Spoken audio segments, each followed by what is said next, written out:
Hi, this is Mr. Sterling. This video is about the Clarinet Lyrical Etude for the middle school region auditions. First, I'll start by playing the Etude, then I'll count through the Etude, and then I'll talk about some things to help us with the preparation of the Etude. If you want to skip ahead to any of those sections, you can go to about 1:45 for when I count through the Etude, and if you want to listen to my talking through the preparation, then you can skip to about 3 minutes. I'd recommend for all three of these sections having your music out to follow along. And thanks for watching.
Next, I'll count through our lyrical etude in its entirety at full tempo.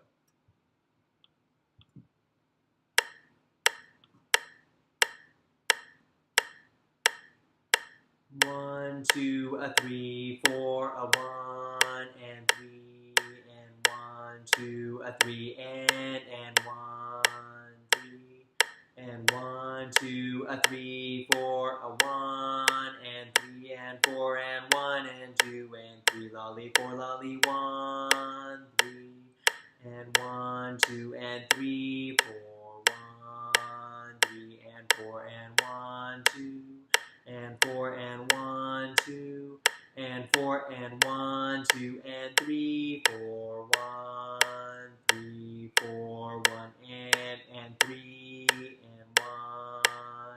1 and 4 and 1 and 4 and 1 2 and 4 and 1 and 2 and 3 and 4 and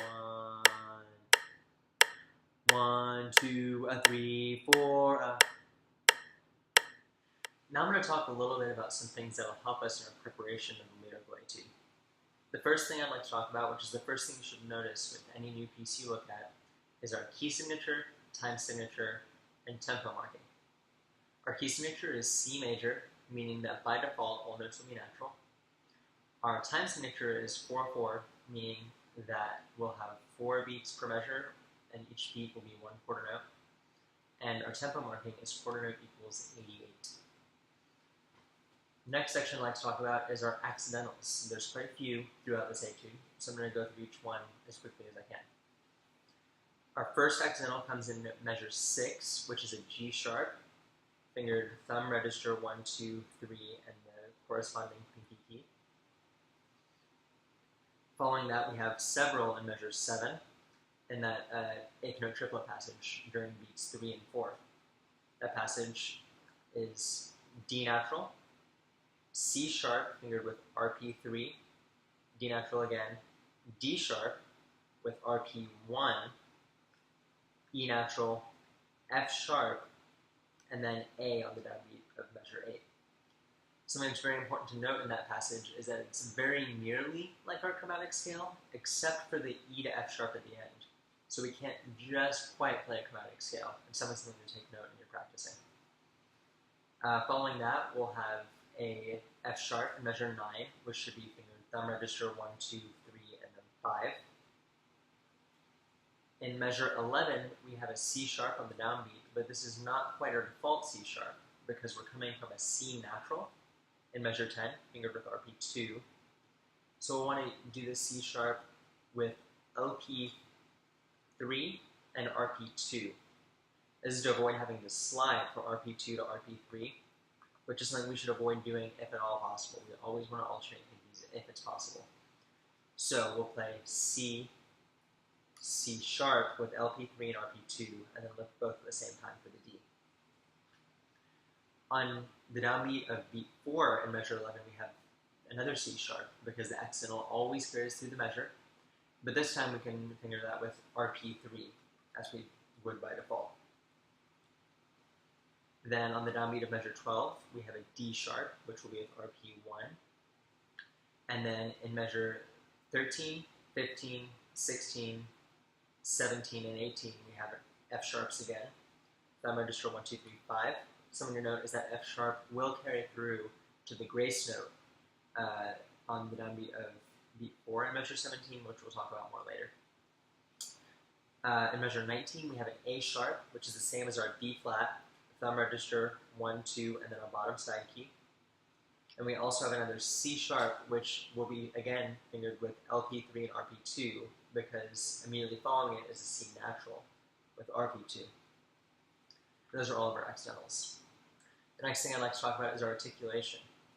Something that's a very common articulation that occurs numerous times throughout this etude is a quarter note slurred to a dotted eighth note, followed by an articulated 16th note and an articulated downbeat. You see this at the very beginning of the etude of measure 1.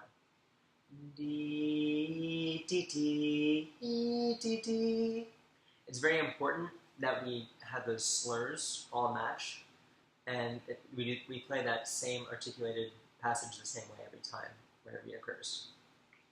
In measure 7, we also have those eighth note triplets, which are marked with a slur and staccatos. For those, we need to make sure we articulate those in a tenuto fashion. D, D, D, D, D, D, D. There shouldn't be any extreme separation, and there also should not be slurred. The next topic I'd like to talk about is our breaths. Most of our breaths line up with rests in this etude, which is nice. There's two particular places to note that might be a little bit unusual. In measure 10, we need to make sure that we do not breathe in that measure at all. And then in measure 16, I'd like us all to put a slash through the downbeat of beat 3 on that eighth note and write a breath above that. We're going to take a breath there on that downbeat so we have enough air to make it through 17 through 20. There are a couple of challenging leaps and changes in register in this etude. Some places of particular note are the Clarinet E to high C in measure 1, the change from C to altissimo D to B in measure 6 going to 7, and then the Clarinet A to long B in measure 13. In all of these cases, something we can do, or there are three things that we can do to make those a little bit easier for us.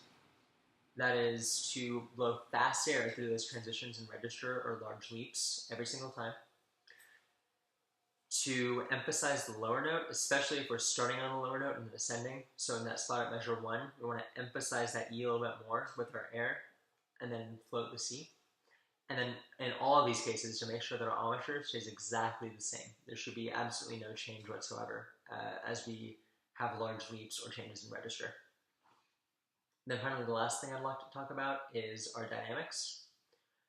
In any kind of lyrical etude, we want to do everything we can to exaggerate our dynamics as much as possible. So all of our crescendos and decrescendos and changes in dynamic should be very exaggerated so that it's not just evident to us, but anybody listening to us or in a recording.